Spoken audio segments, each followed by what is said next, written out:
ప్రభువైన యేసుక్రీస్తు నామములో మీ అందరికీ శుభములు తెలియజేస్తున్నాను. దేవుడా, ఈ సమయంలో దేవుని యొక్క వాక్యాన్ని క్లుప్తంగా మనము ధ్యానం చేద్దాం. The title of my sermon, నా సందేశపు ఒక టైటిల్ ఏంటంటే వెన్ వి ఫెయిల్. జీవితంలో విఫలమైనప్పుడు లేదా ఫెయిల్యూర్ అనుభవం గుండా వెళ్తూ ఉన్నప్పుడు కలిగేటువంటి పరిస్థితులు ఏంటి? బిడ్రా, failure is a part of a life.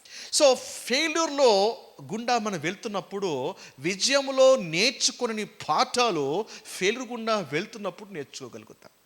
Amen right. So failure వచ్చినప్పుడు కలిగేటువంటి పర్యవసనాలు ఎలా ఉంటాయి?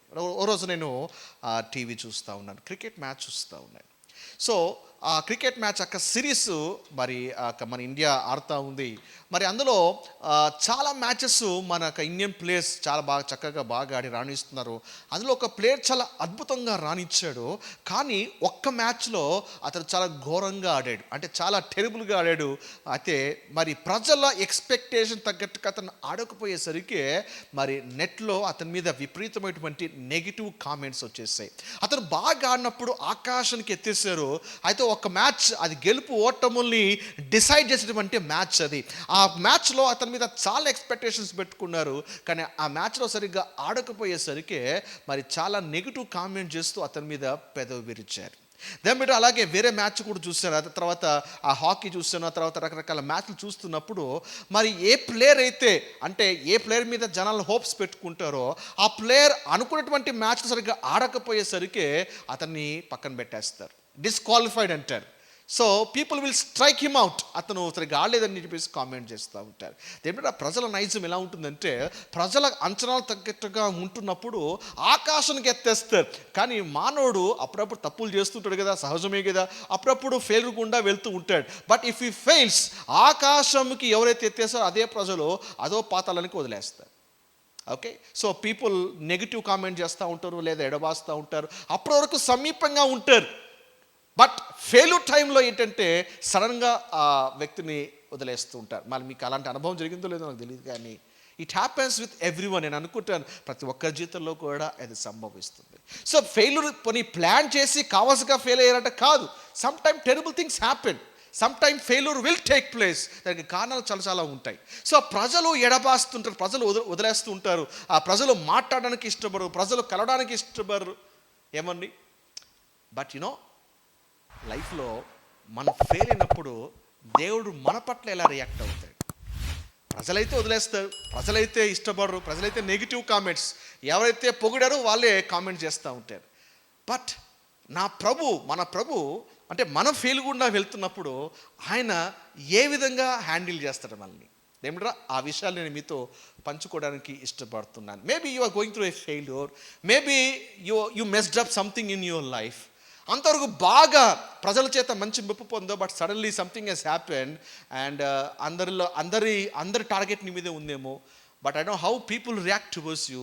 బట్ ఈరోజు నా సందేశాలు ఏంటంటే, నువ్వు ఫెయిల్ అయినప్పుడు దేవుడిని ఏ విధంగా హ్యాండిల్ చేస్తాడు దేనిమిట్రా, దాన్ని నేను మీతో పంచుకోవడానికి ఇష్టపడుతున్నాను.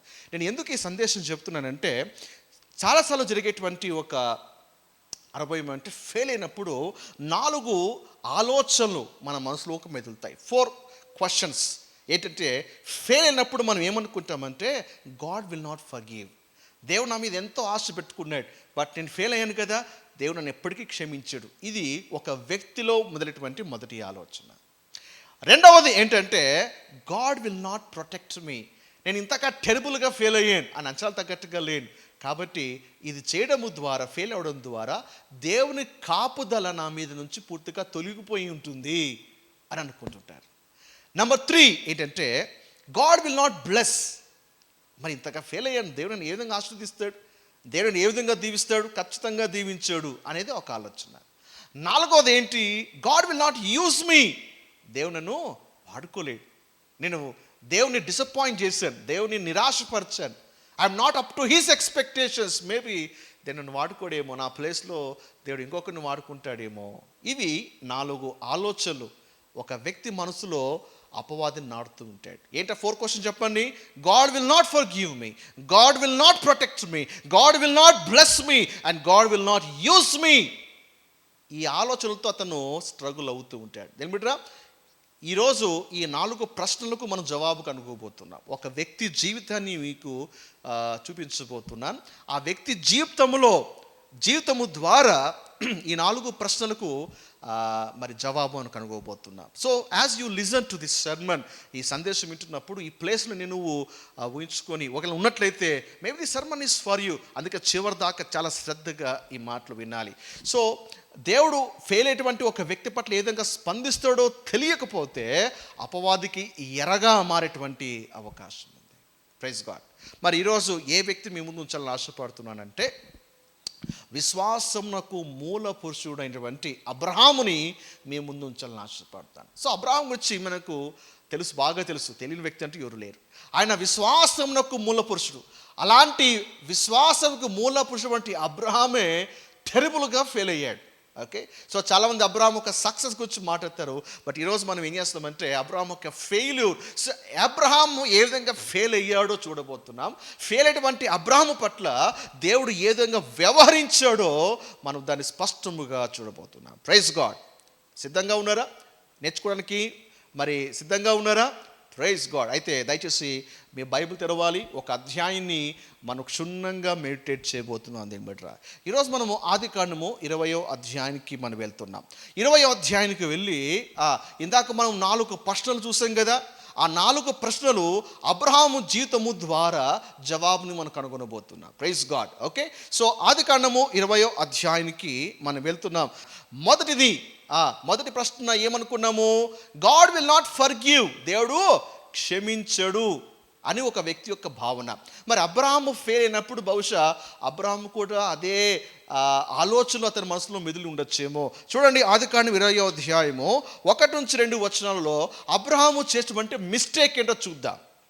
అక్కడ నుండి అబ్రహాము దక్షిణ దేశమునకు తరలిపోయి కాదేశుకును షూరుకును మధ్య ప్రదేశంలో నివసించి గెరారులో కొన్నాళ్ళు ఉండెను. అప్పుడు అబ్రహాము తన భార్య అయిన శారాను గూర్చి, ఈమె నా చెల్లెని చెప్పాను కనుక గెరారు రాజు అయిన అబీమెలెకు శారాను పిలిపించి తన ఇంట చేర్చుకొనెను. దేనిబట్టి అబ్రహాము శారా ఒక ప్రాంతం నుంచి ఇంకొక ప్రాంతానికి వెళ్ళారు.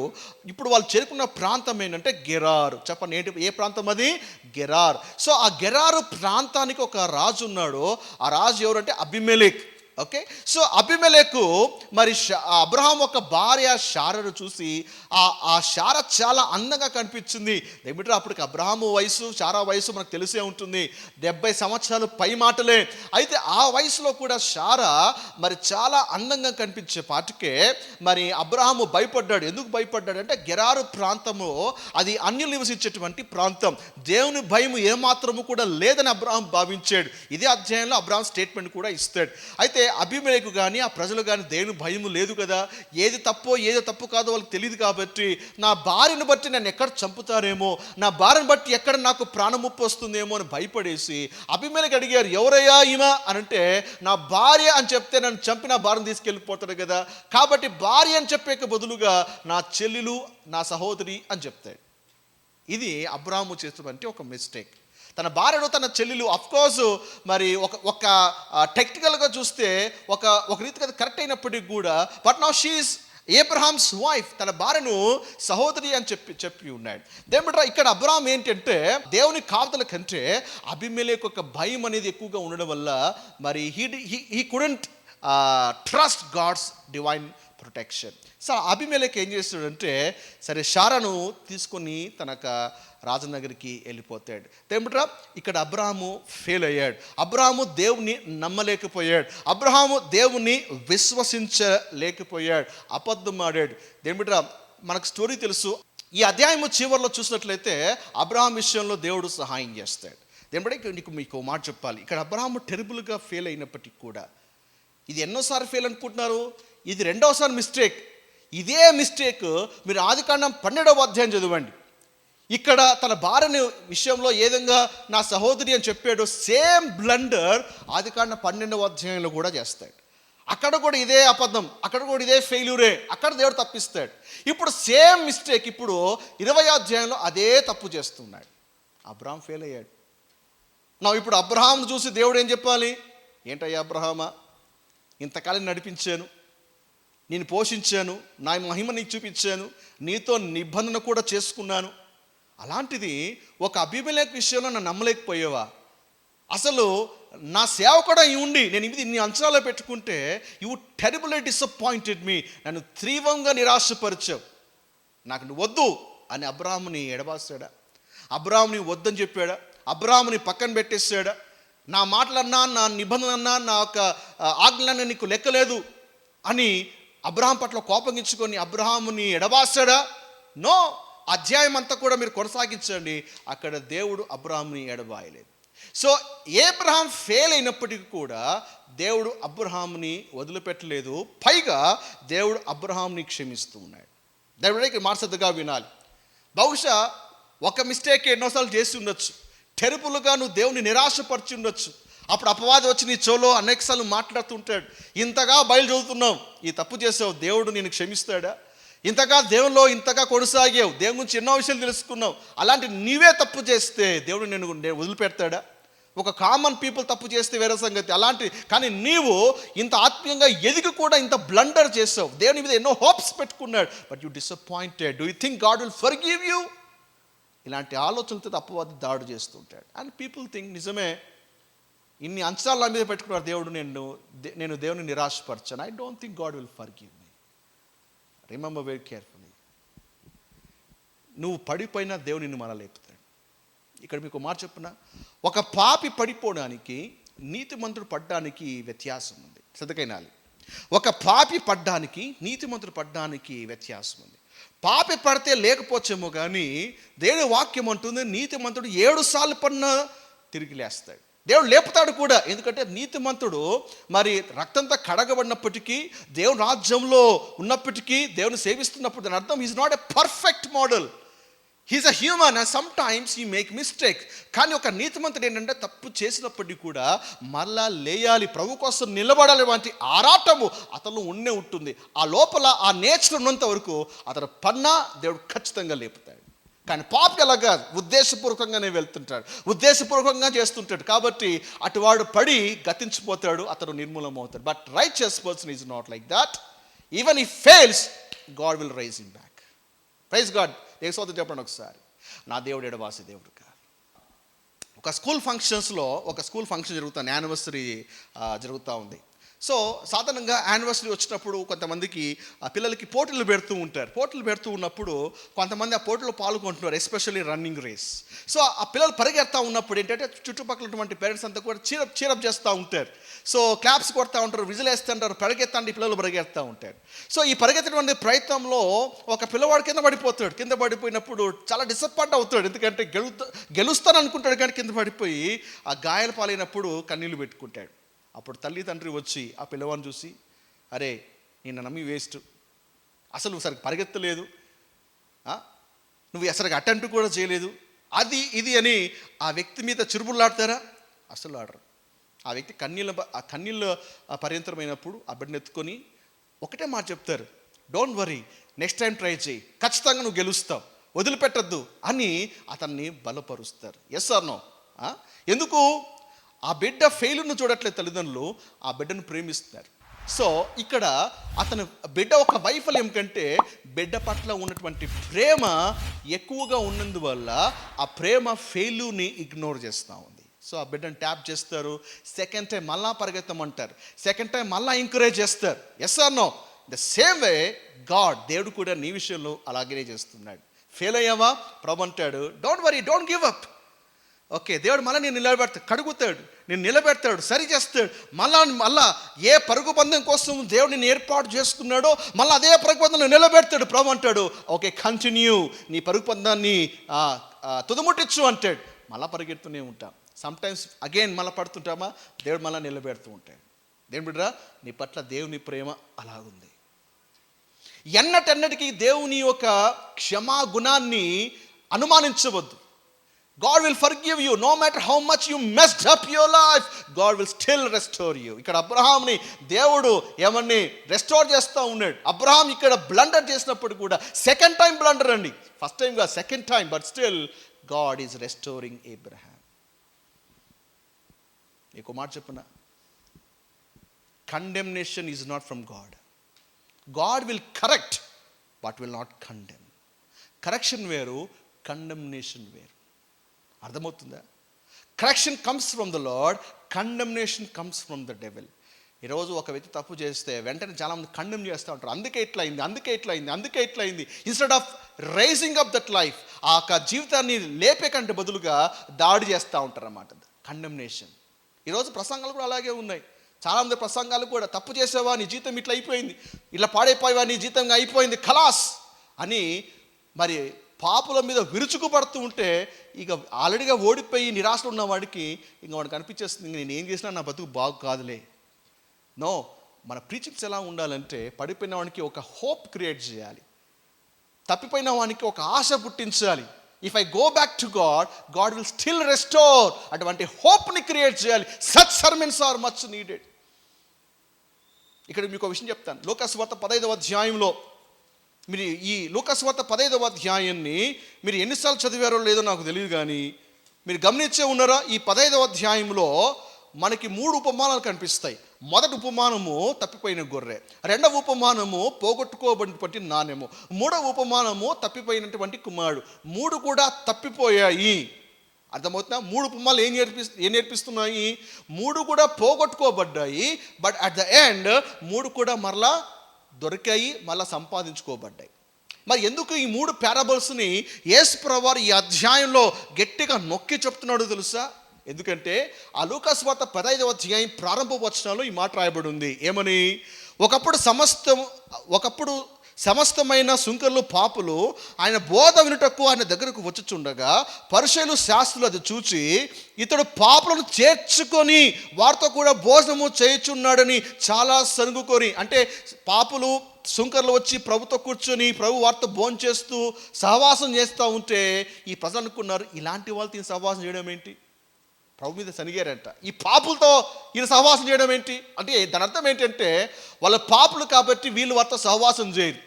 సో వీళ్ళు ఎలాంటి పిక్చర్ ఇచ్చారు అంటే, if you messed up your life there is no second option, if you fail there is no second option. అయిపోయింది. పాపులు కూడా అలాగే అనుకున్నారు. వాళ్ళు అలాగే తప్పు చేస్తారు కాబట్టి వాళ్ళకి హోప్ లేదు, కాబట్టి హోప్లెస్ లైఫ్లో జీవిస్తున్నారు. సో దేవుని వాళ్ళు అపార్థం చేసుకున్నారు. ఏమని? ఇక మాకు ఒక మంచి జీవితం రాదేమో అని. బట్ యేసు ప్రభువారు వాళ్ళ ఆలోచన సరిచేస్తూ యేసు ప్రభువారు దేవుని ఏ విధంగా ప్రజెంట్ చేస్తున్నాడంటే, అయ్యా నువ్వు తప్పిపోయినా కూడా God can restore your life అని నేర్పించడానికి తప్పిపోయిన గొర్రె ఉపమానం చెప్పాడు. అది తప్పిపోయింది కానీ మళ్ళా దొరికింది. ఒక నాణెం తప్పిపోయింది, మళ్ళా వెతకగా దొరికింది. ఒక తప్పిపోయాడు, తప్పిపోయిన కుమారుడు, కానీ మరలా వస్తే మరలా అంగీకరించబడ్డాడు. సో యేసు ప్రభువారు ఈ పారబుల్స్ ద్వారా ఏ పాయింట్ని నొక్కి చెప్పాలనుకున్నాడు అంటే, ఎంతగా నష్టపోయినా, ఎంతగా పోగొట్టుకోబడ్డా, ఎంతగా ఫెయిల్ అయినా, if you come back to God, God will restore you. And that created hope in their life. ఇది మత పెద్దలకు ఇష్టం లేదు. ఏంటి ఇలాంటి ప్రసంగాలు చేస్తున్నావు ఏంటి అని ప్రభుని అడిగారు. బికాస్ సద్దుకాయలు పరిచయాలు ఏంటంటే కండెమ్నేషన్ మెసేజ్, కానీ యేసు ప్రభు మెసేజ్ అలా కాదు. కరెక్షన్ చేశాడు, కమ్ బ్యాక్, వెనక్కి వస్తే ఖచ్చితంగా లైఫ్ ఉంటుంది అని చెప్పారు. అందుకే యేసు ప్రభుని చాలామంది వెంబడించారు. నేను ఏం చెప్పదలుచుకున్నాను అంటే, స్టిల్ గాడ్ విల్ ఫర్గివ్. చెప్పండి, దేవుడు నన్ను క్షమిస్తాడు, దేవుడు నన్ను ఎడబాయాడు, దేవుడు నన్ను విడిచిపెట్టాడు, నేను మళ్ళా నిలబెడతాడు. నా పరుగు పందెంలో నేను ముందుకు సాగడానికి దేవుడు నన్ను నిలబెడతాడు. ఆమె చెప్పండి ఒకసారి hallelujah, praise God, praise God. So మొదటిది ఏం నేర్చుకున్నాం? Even we fail, God still forgive us. ఏ ప్రసంగమైన అపవాది ఒప్పుకుంటాడేమో కానీ క్షమాపణ మీద ప్రసంగాలంటే అపవాదికి అస్సలు ఇష్టం ఉండదు. జడ్జిమెంట్ చెప్పమంటే బ్రహ్మాండంగా. అందుకే చూడండి, కొందరు సేవకులు తీర్పు తిడుతూనే ఉంటారు. అందుకే కొందరు మైక్ పట్టుకుని ప్రసంగం చేత కింద విశ్వాసం వణికిపోతూ ఉంటారు. ఎందుకంటే అయ్యగారు నా మీద దాడి చేస్తూ ఉన్నారని అర్థమైపోయి ఉంటుంది విశ్వాసులకి. కొందరు మైక్ తీసుకొని దాడి చేయడమే, అట్లా నువ్వు ఇట్లాగా, నువ్వు అట్లా నువ్వు ఇట్లా. People are afraid to hear the sermons. యేసు ప్రభువు వారి యొక్క స్టైల్ మనం కూడా ఫాలో అవ్వాలి. ఆమేన్. ఓకే, సో మొదటి ఏం నేర్చుకున్నాం? No matter how you fail, God still forgives you. Okay, number 2, God still protect us. Fail అయినంత మాత్రాన దేవుడు తన కాపుదలను తీసివేయలేడు. దేవుడు తన కాపుదల మన మీద ఉంచుతాడు. దేవుడు బిడ్డారా, చూడండి దేని వాక్యం చూడండి, 20వ అధ్యాయము 3, 4, 5 వచనాలు చూడండి. ఆయనను రాత్రివేళ దేవుడు స్వప్నమందు అబీమెలెకు వద్దకు వచ్చి, నీవు నీ ఇంట చేర్చుకున్న స్త్రీ ఒక పురుషునికి భార్య గనుక ఆమె నిమిత్తము నీవు చచ్చినవాడు సుమా అని చెప్పాను. అయితే అబీమెలెకు ఆమెతో పోలేదు గనుక అతడు, ప్రభువా, ఇట్టి నీతిగల జనమును హతము చేయుదువా? ఈమె నా చెల్లని అతడు నాతో చెప్పలేదా? మరియు ఆమె కూడా అతడు నా అన్నానెను, నేను చేతులతో ఏ దోషము చేయక యథార్థ హృదయముతో ఈ పని చేసిన నేను. అందుకు దేవుడు, అవును, యథార్థ హృదయముతో దీన్ని చేస్తేవి అని నేను ఎరుగుదును, మరియు నీవు నాకు విరోధముగా పాపము చేయకుండా నేను నిన్ను అడ్డగించుతునే. సో ఇక్కడ ఈ యొక్క లేఖనం చూసినట్లయితే దేవుడు నేరుగా అబీమెలెకుతో మాట్లాడుతూ ఉన్నాడు. దేవుడు సత్యం మాట్లాడాలి. ఇక్కడ అబ్రహాము తప్పు చేసిన తర్వాత, తప్పు చేసినప్పటికీ కూడా దేవుడు అబ్రహాముని శారాను కాపాడే ప్రయత్నం చేస్తూ ఇప్పుడు నేరుగా అబీమెలెకుతో మాట్లాడుతున్నాడు. వాస్తవానికి అప్పుడు దేవుడు ఏం చెప్పాలి? అబ్రహామా, నువ్వు తప్పు చేసావు కాబట్టి నేను ఎందుకు కాపాడాలి, నీ భార్య ఎందుకు రక్షించాలి, నేను ఎందుకు చొరవ తీసుకోవాలి, నేను ఎందుకు ఇలా అబీమెలెకుతో మాట్లాడాలి, కాబట్టి you messed up your life, now you pay the price అని దేవుడు వదిలేసి ఉండొచ్చు. కానీ అబ్రహాము ఫెయిల్ అయినా కూడా దేవుడు తన కాపుదలను కొనసాగిస్తూ శారా విషయంలో తన ప్రొటెక్షన్ని ఇస్తూ నేరుగా వెళ్ళి అబీమెలెకుతో మాట్లాడుతున్నాడు. అబీమెలెకు, బీ కేర్ఫుల్, పొరపాటున ముట్టావా నీ రాజ్యంలో ఒక్కడు కూడా మిగలడు అంటే అబీమెలెకు వణికిపోతా ఉన్నాడు. ఇదేంటి అయ్యా, నేనేం తప్పు చేయలేదు, నా కనీసం శారాను ముట్టను కూడా ముట్టలేదు, నేను తప్పు చేయలేదు. అబ్రాహామును అడిగితే నా సహోదరుని చెప్పాడు, ఆమెను కూడా అడిగాను, కన్ఫర్మేషన్ అడిగాను, అమ్మా ఎవరు నువ్వు, ఆయనకి ఏమవుతావు అంటే ఆమె కూడా అదే చెప్పింది. నా తప్పేంటి సార్, నేను యథార్థ హృదయంతో ప్రవర్తించాను అని ఒక అన్యుడు చెప్తుంటే దేవుడు అన్నాడు, నాకు తెలుసు అబీమెలెకు నువ్వు యథార్థంగా ప్రవర్తించావని, అందుకే నీతో ముందుగానే మాట్లాడుతున్నాను, బీ కేర్ఫుల్, ఆమెను ముట్టకు అని చెప్తూ శారా మీద ఏ కీడు రాకోకుండా, శారా ఏ ఒక ఇబ్బందిలో పడుకోకుండా అద్భుతంగా దేవుడు శారాని కాపాడుతున్నాడు.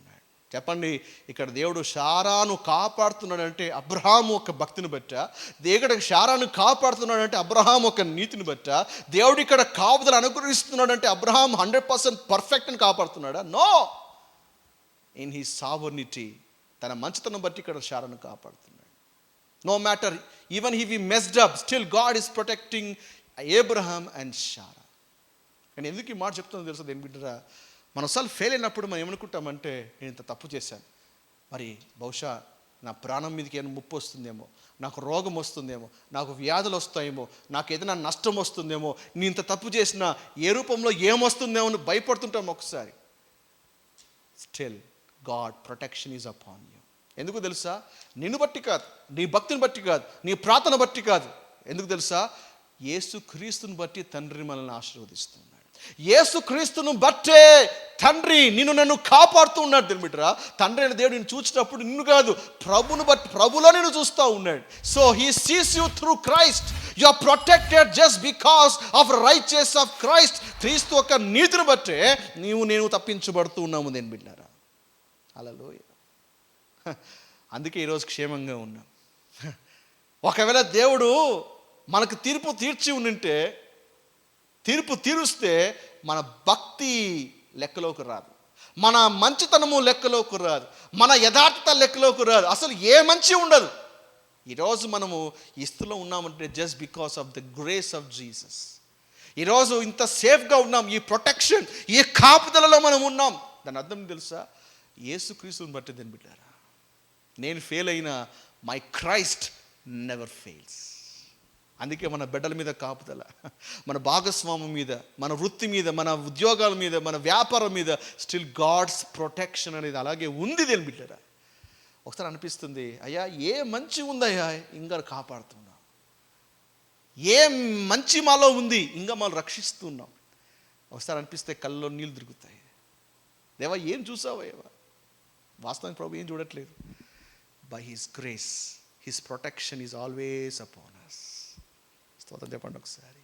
హల్లెలూయా. ఆ పదంటాడు, తప్పు చేసావు, ఇక దేవుడు నిన్ను కాపాడ్డాడు. తప్పు, దేవుడు తన బిడ్డల్ని ఒకవేళ విఫలమైన తన కాపుదలను తీసివేసే దేవుడు కాదు. ఈ సందేశం మీకు నచ్చకపోవచ్చు, but I'm presenting my views from the Bible. God's protection will never leave you. ఒకవేళ కనిపిస్తే అలా చేశాను కాబట్టి నాకు ఇలా వచ్చింది, అలా జరిగింది కాబట్టి నాకు ఇలా వస్తుందేమో, అటువంటి భయము నీలో ఉన్నట్లయితే గుర్తుంచుకో, ఇక్కడ అబ్రహాము ఫెయిల్ అయిన గాడ్స్ ప్రొటెక్షన్ అనేది ఆగిపోలే. నువ్వు ఫెయిల్ అవ్వచ్చు, దేవుని మంచితనం ఎప్పటికీ ఫెయిల్ కాదు. అందుకే నేరుగా వెళ్ళి దేవుడు అబీమెలెకుతో మాట్లాడి అబీమెలెకు ద్వారా సిచ్యువేషన్ని సెట్ చేస్తున్నాడు. ఆమె చెప్పండి ఒకసారి హల్లెలూయా. చేయబోతున్నాయి సరే. యేసయ్యా, నీ మంచితనం బట్టే, నిన్ను బట్టే మేము కాపాడబడుతున్నామయ్యా, నిన్ను బట్టే. కొంతమందికి ఒక ఆలోచన ఉంటుంది, ప్రార్థన చేయలేదు అందుకే ఏమైనా జరుగుతుందేమో, బైబుల్ చదవలేదు అందుకేమైనా జరుగుతుందేమో, ఒక భయం. ఏమిట్రా, ఈరోజు నీ భక్తి నీ నీతి నా నీతిని బట్టి కాదు కాపాడబడుతున్నది. You are protected by Jesus. Amen. ఏమిటంటే ఇంకో మాట చెప్పనా, ప్రొటెక్షన్ గురించి మనం నేర్చుకుంటున్నాం. అబ్రాహాం ఇక్కడ టెరిబుల్గా ఫెయిల్ అయినప్పుడు వాస్తవానికైతే దేవుడు అబ్రాహాంని ఎడబాయాలి, వాస్తవానికైతే. లేదా అబ్రాహాం తిట్టాలి, లేదా అట్లీస్ట్ అబ్రహామును చూసి, అబ్రహమా నువ్వు నా స్నేహితుడు అనుకున్నా కానీ నువ్వు స్నేహితుడు కదా, ఘోరమైన పాపివి అని అని అనాలి. కానీ దేవుడు అక్కడ అబ్రహాముని ఏమని సంబోధిస్తున్నాడో తెలుసా? చూడండి, నా వాక్యం చూడండి. ఆదికాండం 2వ అధ్యాయం 7వ వచనం. కాబట్టి ఆ మనుషుని భార్యను తిరిగి అతనికి అప్పగించుము, అతడు ప్రవక్త, అతడు నీ కొరకు ప్రార్థన చేయును, నువ్వు బ్రతుకుదువు. చూడండి, ఇక్కడ దేవుడు అబ్రహాంని ఏ విధంగా చూస్తూ ఉన్నాడు, అతడు ప్రవక్త. అంటే ఇక్కడ ఈ అధ్యాయంలో అబ్రహాము రెండవసారి ఫెయిల్ అయ్యాడు, దేవుని కాదును విశ్వసించలేకపోయాడు, దేవుని అంచనా తగ్గట్టుగా లేకపోయాడు, బొంకాడు. అయినప్పటికీ కూడా దేవుడు అబ్రహాముని ఒక ప్రవక్తగా చూస్తున్నాడు. అంటే దీని బిడ్డరా ఒక విషయం అర్థం చేసుకోవాలి, our failure cannot determine our calling. దేవుడికి ఇచ్చినటువంటి పిలుపు అనేది మారదు. దీని బిడ్డారా, దేవుడు ప్రవక్తగా చూస్తున్నాడు.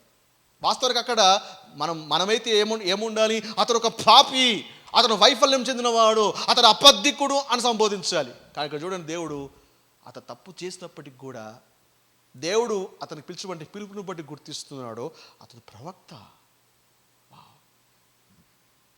మానవుడే మంచిగా ఉంటే మంచిగా గుర్తిస్తాడు. ఒక చిన్నపాటు తప్పిదం జరిగితే ఇక కంప్లీట్గా స్ట్రైక్అవుట్ చేస్తారు. ఇక్కడ దేవుడు అబ్రహాంని స్ట్రైక్అవుట్ చేయట్లేదు. Still he's acknowledging him as a profit. ఏమిట్రా, నీ ఫెయిల్యూర్ బట్టి ఎవరిని యాక్సెప్ట్ చేసినా చేయకపోయినా, నీ వైఫల్యాన్ని బట్టి ఎవరు అంగీకరించకపోయినా, దేవుడు మాత్రము నీ పట్ల ఏమైతే దృష్టి నిలిపాడో, దేవుడిని ఏ విధంగా అయితే పిలిచాడో, ఏ పిలుపు అయితే నీ పట్ల కలిగి ఉన్నాడో అది మారదో. ప్రైజ్ గాడ్, చెప్పండి, మారదో. హల్లెలూయా. అందుకే నాకు దేవుడు అంటే చాలా ఇష్టం. ఆమేన్. Praise God. చెప్పండి, దేవుడు కాపుదల నా మీద తొలగిపోదు. మొదటిది చెప్పండి, God still forgives us. Number 2 చెప్పండి, ఇది God still protect us. Amen. Praise God, praise God. మూడో చూద్దాం. మూడవది, గాడ్ స్టిల్ బ్లెస్ యూ. తెలుసా, దేవుడు ఆశీర్వాదం ఆపడు. చాలాసార్లు ఏమనుకుంటామంటే తప్పు చేస్తే ఇంకా బ్లెస్సింగ్స్ అన్నీ అయిపోతాయేమో, అటువంటి ఒక భయము మనలో అప్పుడప్పుడు కలుగుతుంటుంది. కానీ ఇక్కడ చూడండి, ఆదికాండం 20వ అధ్యాయం 14 నుంచి 16 వచనాల్లో అబీమెలెకు గొర్రెలను గొడ్డను దాసీ జనులను రప్పించి అబ్రహాముకు ఇచ్చి.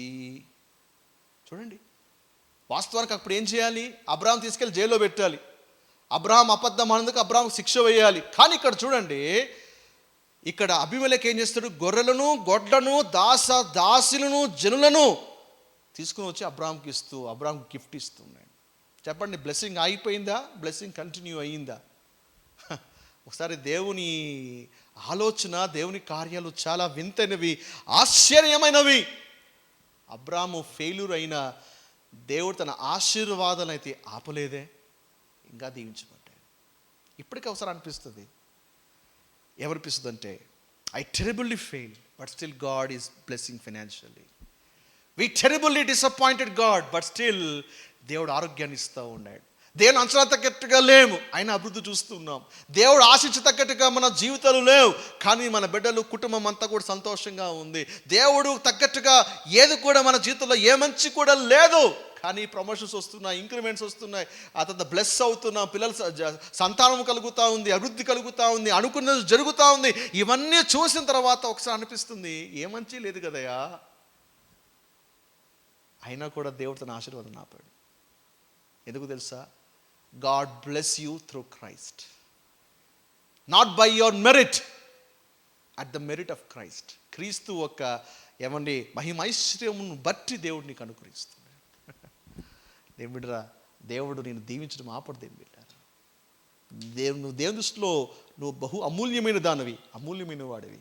తన దీవెన నీ పట్ల ఆపువాడు కాదు. దేవుడు తెలుసు ఆ టైంకి నువ్వు పడినప్పటికి కూడా, బట్ తుదకి ఓ రోజు నువ్వు గొప్ప వ్యక్తిగా మార్చబడతావు. దేవుడు తెలుసు అట్ ద ఎండ్ ఒక పవర్ఫుల్ వెజల్గా, యజమానుడు వాడుకోవడానికి అర్హమైన పాత్రగా ఒకరోజు నిలబడతావని ఆ అంతంలో దేవుడు ఆరంభంలో చూశాడు. కాబట్టే దేవుడు తన ఆశీర్వాదాన్ని ఆపక కొనసాగిస్తూ ఉన్నాడు. ఆమె చెప్పండి ఒకసారి.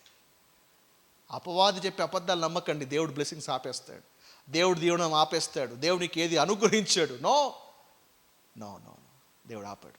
దాని అర్థం ఏంటి? ఇష్టానుసారంగా జీవించచ్చనా? నా ఉద్దేశం అది కాదు. క్రమమైన జీవితం జీవించాలి. బట్ స్టిల్ ఒకవేళ ఇన్కేస్ మనం ఫెయిల్ అయినప్పటికీ కూడా మన క్రియ కంటే మన హృదయ వైఖరిని దేవుడు చూస్తాడు. దేవుడు మనల్ని ఆశీర్వదించేవాడుగా ఉన్నాడు. ఆమె చెప్పండి ఒకసారి. హల్లెలూయా చెప్పండి ఒకసారి. దేవుడు నన్ను దీవిస్తాడు. దేవుడు తన దీవెనను నా మీద ఆపివేయువాడు కాదు. దేవుడు తన దీవెనలు నా జీవితంలో నిలబెట్టేవాడు కాదు. ఆయనను దీవించేవాడుగా ఉన్నాడు. ఆమేన్. నీ ఉద్యోగం దేవుడు దీవించబోతున్నాడు. నీ వ్యాపారం దేవుడు దీవిస్తాడు. దేవుడు బిడ్డ నీ కుటుంబం, నీ పిల్లల్ని దేవుడు దీవిస్తాడు. Praise God. ఆమేన్. హల్లెలూయా. ఈ మాటలు వింటే నీకు ధైర్యం వస్తూ ఉంది కదా. ఈ మాటలు వింటే నీకు ఒక ఆదరణ కలుగుతూ ఉంది కదా. You thought God stop blessing you. No, God will not stop blessing you. Amen. Praise God. Hallelujah. చివరిగా ఈ మాట చూద్దామా? God still use you. Fail అయిన తర్వాత అనిపిస్తుంది, ఇక దేవుడు ఏం వాడుకుంటాడండి. ఎన్నో అంచనాలు పెట్టుకున్నాడు దేవుడు నా మీద, ఎన్నో ఆశలు పెట్టుకున్నాడు, నేను నిరాశపరిచాను. ఖచ్చితంగా దేవుడు నన్ను ఆపేస్తాడు, నన్ను వాడుకోడు. ఇంత దౌర్భాగ్యురాల్ని ఖచ్చితంగా దేవుడు వాడుకోడు అని మనం అనుకుంటాం. కానీ దేవుడు వాడుకుంటాడు. చూడండి ఇక్కడ అబ్రహాము జీవితంలో 20వ అధ్యాయం, ఆదికాండం 20వ అధ్యాయం 17-18 వచనాలు. అబ్రహాము దేవుని ప్రార్థింపగా దేవుడు అబీమెలెకు అతని భార్యకు అతని దాసులను బాగు చేసెను, వారు పిల్లలు కనిరి. చూడండి, వాళ్ళు టెరిబుల్గా అబ్రహాము ఫెయిల్ అయినప్పటికీ అబ్రహాము ప్రార్థన చేయగా దేనికి వాక్యం అంటుంది, ఆ అబీమెలెకు అతని భార్యను అతని దాసులను బాగు చేస్తే వారందరూ కూడా పిల్లలు కన్నారు. అంటే అబ్రహాము ప్రార్థన బట్టి సంతానము లేని వారికి సంతానము కలిగిందంట. దేవుడు ఆపేశాడు అబ్రహాముని వాడుకోవడం. అబ్రహామో, నువ్వు తప్పు చేసేవయ్యా, ఇక నీ ప్రార్థన పని చేయదు అన్నాడా? నువ్వు ప్రార్థన చేయొద్దు అన్నాడా? నువ్వు నేను వాడుకోను అని చెప్పాడా? లేదు. ఇక్కడ అబ్రహాము ప్రార్థన చేస్తుంటే అక్కడ వాళ్ళందరికీ బిడ్డలు పుట్టారు. దేవుడు వాడుకున్నాడా లేదా? వాడుకున్నాడు. దేవుడు వాడుకోవడానికి అబ్రహాము వైఫల్యము, అబ్రహాము ఫెయిల్యూర్ అనేది ఆటంకముగా లేదు దేవునికి. God still used Abraham.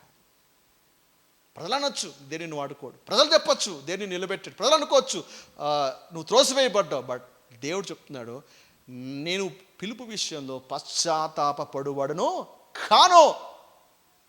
ప్రజలకు వాళ్ళ అభిప్రాయాలు ఉండొచ్చు, బట్ దేవుడికి మాత్రము నీ పట్ల ఏ ప్రణాళిక అయితే ఉందో అదే ప్రణాళిక చివరి దాకానే ఉంటుంది. దేవుడిని ఖచ్చితంగా వాడుకుంటే. ఈరోజు చాలామంది ఇలాగ ఫెయిల్యూర్లు పడిపోయి దేవుణ్ణి, మందిరాన్ని, పరిచర్ను వదిలిపెట్టిన వాళ్ళు చాలామంది ఉన్నారు. దేవుడు వాడుకోడేమో అని తాము అనుకొని, లేదా అపవాది యొక్క అబద్ధాలు నమ్మి దేవుడు మార్గం నుంచి తొలగిపోయిన వాళ్ళు చాలామంది ఉన్నారు. ప్రజలు ఏమనుకుంటారు ముఖ్యంగా, దేవుడు నీకు చెప్తున్న మాట అది final. God will use you. దయచేసి ప్రకటించడం మానేయకండి, వాక్యం చెప్పడం మానేయకండి, పాటలు పాడడం మానేయకండి. ఎందుకంటే నేను వాడుకునేది ప్రభు అండి, ప్రజలు కాదు. ప్రజల కొరకైతే ఒకసారి అందలం ఎక్కిస్తారు, రెండవసారి అదో పాతాలకి తొక్కేస్తారు. You are not called by people, you are not called to please people, you are called by God. Amen. And ఆ దేవుడు నేను ఎప్పటికీ కూడా వాడుకోవడం ఆపేయడు, నేను ఖచ్చితంగా వాడుకుంటే. Amen. Hallelujah. Praise God. So failure విషయంలో 4 విషయాలు చూసాం. నెంబర్ 1 ఏంటి? God still forgive us. Number 2 ఏం చూసాం? God still protect us. Number 3 God will still bless us. Number 4 God will still use us. ఈ 4 విషయాలు చాలా జాగ్రత్తగా మనము నేర్చుకోవాలి. అబ్రహాము జీవితంలో స్పష్టంగా చూసాం. ఏమంటే పాత నిబంధన కింద ఉన్నటువంటి అబ్రహాము పట్లనే దేవుడు అంత కృప చూపితే మనము కొత్త నిబంధన, మరి శ్రేష్టమైన నిబంధన కింద ఉన్నాం. Washed by the blood of Jesus. కృపాకాలంలో ఉన్నాం. దీని బిడ్డరా, ఇక దేవుడు నీ పట్ల నా పట్ల ఎంత కృప చూపిస్తాడో ఒకసారి ఆలోచించండి. నువ్వు నీతిమంతుడు దీని బిడ్డరా. Sometimes we fail, yes, it's true, but that doesn't mean that you have blown up your cover and messed up everything. Still God can restore you. దేవుడు నేను మళ్ళా నిలబెట్టి మళ్ళీ నిన్ను వాడుకుంటాడు. దేవుడు ఈ అధ్యాయంలో నేను నేర్చుకున్న పాటలు అయితే ఇవే ఉన్నాయి. దేవుడు నేను మళ్ళా నిలబెట్టి నేను మళ్ళీ వాడుకుంటాడు, మునుపటి కంటే గొప్పగా వాడుకుంటాడు. దేని బిడ్డ, అబ్రహాము విశ్వాసంనకు తండ్రిగా రాత్రిగా మారిపోలేదు. Oh the period of time ups and downs ఉన్నాయి. అబ్రహాం లైఫ్ బాగా అబ్జర్వ్ చేయండి. అప్స్ అండ్ డౌన్స్ ఉన్నాయి. బట్ చివరికి వచ్చేపాటికే విశ్వాసపు తండ్రిగా మార్చబడ్డాడు. సేమ్ నీ లైఫ్లో కూడా అలాగే ఫెయిల్యూర్స్ ఉన్నాయి, but still that's not the end of your chapter. దేవుడు దాన్ని సరి చేస్తాడు. దేవుడు మళ్ళీ మారుస్తాడు, కడుగుతాడు, మళ్ళీ నిలబెడతాడు, నీ ట్రాక్లో నిలబెడతాడు, మళ్ళీ పరిగెత్తమంటాడు. Till you finish your race, God is with you. Amen, hallelujah, praise God. దేవుని థాంక్స్ చెప్దామా? ఎస్, ఈరోజు ఈ సందేశం నీ కొరకే, ఈ మాటలు నీ కొరకైతే దేవుని థాంక్స్ చెప్తాం. దేవుడితో మాట్లాడి ఉన్నాడా? దేవుడిని బలపరిచాడా? రైట్, కళ్ళు మూసుకొని దేవునికి థాంక్స్ చెప్తాం. ఆమేన్. ప్రభువా, నీ వందనాలు చేస్తున్నా తండ్రి. మేము ఫెయిల్ అయినప్పుడు అయ్యా, అంత బాగున్నప్పుడు ప్రజలు అందులో మీకు ఇస్తారు, ఆ తర్వాత అంచనాల తగ్గట్టుగా లేకపోతే త్రోసివేస్తారు. బట్ నువ్వు అలాంటి వాడు కాదని, ప్రజల వంటి వాడు కాదని, మనుషుల వంటి వాడు నీవు కాదని అయ్యా, నువ్వు వివరించే తీరు వేరేగా ఉందని ఈరోజు అబ్రహాము జీవితం నుంచి మేము నేర్చుకున్నాం తండ్రి. విశ్వాసమైనటువంటి అబ్రహామే ఫెయిల్ అయినప్పుడు తండ్రి, నువ్వు ఏ విధంగా వ్యవహరించావో అది చూసినప్పుడు నైనా నిజంగా మేము ఎంతగానో బలపడుతున్నాం అయ్యా. మాలో కూడా ఒక హోప్ క్రియేట్ అవుతా ఉంది తండ్రి. ఎంత గొప్ప దేవుడు అయ్యా తండ్రి. నీ కొరకు నేను నిలబడడానికి సహాయం చేయండి. మా ఫెయిల్యూర్స్ అన్ని సరి చేసుకొని నీ అంచనా తగ్గట్టుగా నిలబడడానికి సహాయం చేయండి. ఈరోజు నీ వాక్యం ఉన్న ప్రతి బిడ్డను కూడా దర్శించమని, బలపరచమని, వారందరినీ కూడా వాడుకోమని, అపవాది చెప్పేటువంటి అబద్ధాలకి ఎవరు కూడా బలి కాకుండా తండ్రి వారిని రక్షించి నిలబెట్టమని మేము ప్రార్థిస్తాం. ప్రపంచమంతా కూడా గర్వించదగ్గ స్థాయికి మరలా మీ బిడ్డల్ని హెచ్చించమని మేము ప్రార్థిస్తాం. నువ్వు మాత్రమే చేయగలుగుతావయ్యా. నువ్వు కుమ్మరిగా ఉన్నప్పుడు, మంటిగా ఉన్నటువంటి మేము ఎన్నిసార్లు పగిలిపోయినా మరలా నువ్వు సార మీదకి ఎక్కించి దాన్ని రూపొందించి మమ్మల్ని మలచి రూపొందించగలుగుతావు నాయనా. You are great potter and we are the clay. తండ్రి, కుమ్మరిటువంటి నీ చేతిలోకి మా జీవితాన్ని అప్పగించుకుంటున్నాం. మహిమగల పాత్రగా మలచమని మేము ప్రార్థిస్తాం తండ్రి. మాతో మాట్లాడినందుకే స్తుతిస్తూ కనపరుస్తూ యేసు నామములో అడిగి వేడుకుంటున్నాము తండ్రి. Amen, amen, amen. Praise God.